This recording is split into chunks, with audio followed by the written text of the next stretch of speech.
Hello and welcome back to the Wellness Check.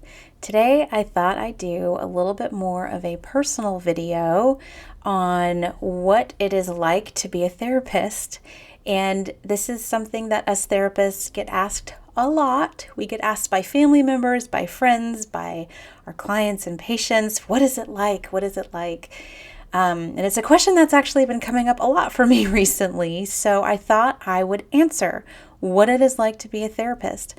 And of course, I will speak only to my experience, although I have many, many therapist friends. And from what I can tell, we share all a very similar experience of it. But as you know, I specialize in the treatment of eating disorders and trauma. So I hear very difficult things all day long. And I used to work at a psychiatric hospital for years. I was the lead child therapist for children ages 4 through 11 and saw and heard a lot of things there as well. And people ask me, how do you do that? How are you around those types of stories and those experiences all day long? And to that, I have a very honest answer. And my answer is that it is a privilege and it is an honor to know and to keep these things that people tell me, right? A lot of what my job is in a joking matter called keeping secrets, right? There's a lot of confidentiality that is in the work of a therapist. Confidentiality meaning we're not telling people what is happening in our office. We're just not, unless there's a consultation that we're having with our peer groups, our other colleagues and therapists on guidance of what to do for a special case. Even then, confidentiality is kept, to the utmost degree. So it's really the therapist hearing and experiencing a lot of people's pain all day long. And again, that might sound really heavy. That might sound like it's a lot or too much to bear, but I don't see it that way. I see it as a gift. I see it as an honor to be able to hold and hear things and to support people who have been through all sorts of life experiences, from the little day-to-day annoyances to the most upsetting things that a human being could even go through. I've heard it all. And the fact that someone is able to sit in my office and share these things with me and let me walk next to them through that journey of healing, it doesn't get any better than that for a therapist. That's why we do what we do. I can't speak for every therapist, but a lot of therapists become therapists because they've been through things too. We know a thing or two because we've seen a thing or two. Not that we're the expert in anyone else's life or experiences, nor do we pretend to be. But I think that there's a certain level of empathy and understanding, just even nonverbal, that can come across in a therapy room like this when someone is in pain or trying to heal or work through whatever life has handed them. So it's hard. It's hard to turn being a therapist off sometimes. You do have to be really good at compartmentalization. Burnout is a real thing. Caregiver fatigue is a real thing. Secondary trauma, those are all real things that we experience, and we have to take really good care of ourselves. Not all of us do a great job at that, and sometimes we're better at it than we are, other times. So there's a lot of study that goes into what does burnout look like? What does burnout feel like? What do we do if there's burnout? How can we be the best therapist for our clients? Well, that's to not be burned out. It's to really take care of ourselves through the process of hearing everybody's stories and, having that energy exchange with people that are really, really in pain. So we do have to practice a lot of self-care. We do have to step away every now and then just to kind of get our own ground, to get on our own ground again, get on our feet, all of those things. And as the community of therapists, help each other in that way too, helping recognize our colleagues and peers burnout, or through consultation, through struggles of how to really help a client. We can see these things in our friends and our therapist friends. And it's really helpful to have that community as well. For those therapists who are in a private practice, such as myself, some people ask me, doesn't it feel kind of isolating? I mean, you're just in a room like all day by yourself. And I'm not. I enjoy private practice. I love private practice. I do really well with one-on-one. It's my comfort zone. I love having people in here all day and just, helping them through their things. But also on either side of my wall, I have other therapy friends. Right next door, I have a therapy friend. Down the hall, I have a therapy friend. This office building is full of therapists. So I'm not alone. I do see people. I do talk to people, and that's also a really good thing to have as a therapist. Another point that people bring up is, well, you must have all your stuff together all the time to be a therapist. And that's also kind of a silly little rumor that's in the psychology field, is if you're a therapist, you got to have it together, right? And that's just not the case. We're human, and we fall to the human condition as well. We have thoughts and feelings.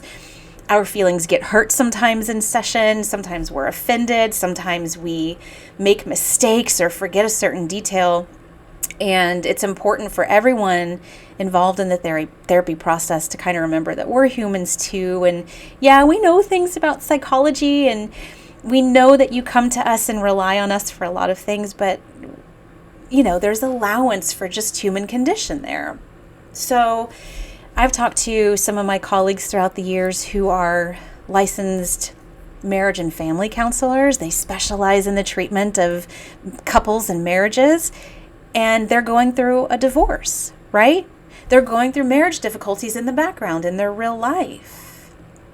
This stuff is happening all the time with therapists, all the time, no matter what the therapist specializes in. We also have our own life going on in the background. And I think we just have to learn that skill of compartmentalization and really staying attuned and affixed to every word that our clients are saying.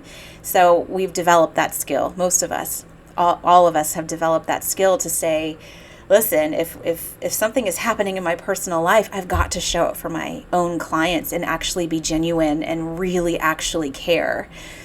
And that's a skill, right? That isn't always built into somebody, but we can learn it. I think that in general, what we tend to specialize in are the things that maybe we have the most life experience with. Either directly, have we been through something and now we want to specialize in that, whether it's child psychology or marriage psychology, counseling, treatment of eating disorders, treatment of anxiety and OCD, you name it. We kind of lean towards a specialty given what we know. And is that within our own existence, or is that through by proxy with how we were brought up, or with our parents or caregivers or peers or friends? It's interesting, right? It's interesting to kind of think about your therapist in that way. Why do they specialize in that? Why do they want to spend all day with people who are going through such really tough things? Well, I think it's because a lot of us have done a lot of our own healing work through time. And there's this sense of, I want to be able to give this back to as many people as I can. And I've talked to so many of my colleagues about this over the years. It's, I don't know if you want to call it due diligence or not, but it's sort of like, because we were given the chance to experience what life gave us, and we've healed and we're on the other side of said thing, difficulty and life challenge, there's this desire to be able to help other people go through their healing process, albeit their own personal experience and not ours. And we know that distinction. But to be able to support someone who doesn't think that they can get through it, and to see them on the other side where they have their life back and they're happy and their self-worth and they're encouraged within themselves and the world around them, is kind of like why we do what we do. It makes it very worth it. Every step of the way is worth it. All the ups and downs and challenges and setbacks that happen in therapy are worth it to see the person finally become free of their pain, to be able to set healthy boundaries with those around them, to recover from addictions and whatever else, to work through trauma, all of it. That's why we do what we do, and we love it. We do. We love it. It is an honor and a privilege to walk along, like I said, the side of someone who doesn't yet know how to get that started, and to have that continual support along the way, no matter what. So that's kind of just a little sneak peek into what it's like to be a therapist. We love what we do. It takes a lot of hard work. It takes a lot of heart work. It takes a lot of brain work. It takes continuous advancing our knowledge through continuing education credits. We're constantly learning. We're constantly trying to stay up to date on all of the new science, all of the new psychology, and it's changing, and it evolves through the decades, through the years. We have to stay current on that. And it's cool. It's fun to do that. It's fun to learn new things and see different ways to help people. Most of all, we learn a lot from you guys. We learn a lot from our clients. And this is another discussion that we have, is there's no day that's the same in this job. Even if we see the same people week in, week out, day in, day out, every day is different. And we as therapists are always soaking up new information, new perspectives, new ways of solving problems, and new ways of just being there with whoever we need to sit with in that moment. It requires a lot of creativity, and that's another thing I love about being a therapist, is that we will never know everything. We will never know everything. So a lot of therapists have the mindset of we are continuously growing and learning and developing our practice. And a lot of that isn't just through other professionals, it's through our work with our clients who teach us an immense amount of information about life. It's a really cool thing. So that's it. That's what it's like to be a therapist. We love what we do. We have to take care of ourselves. We're learning constantly and growing, and it's our life's work to show up for people. So just thought you might want to know. Thanks for checking in with your wellness. I'll see you soon.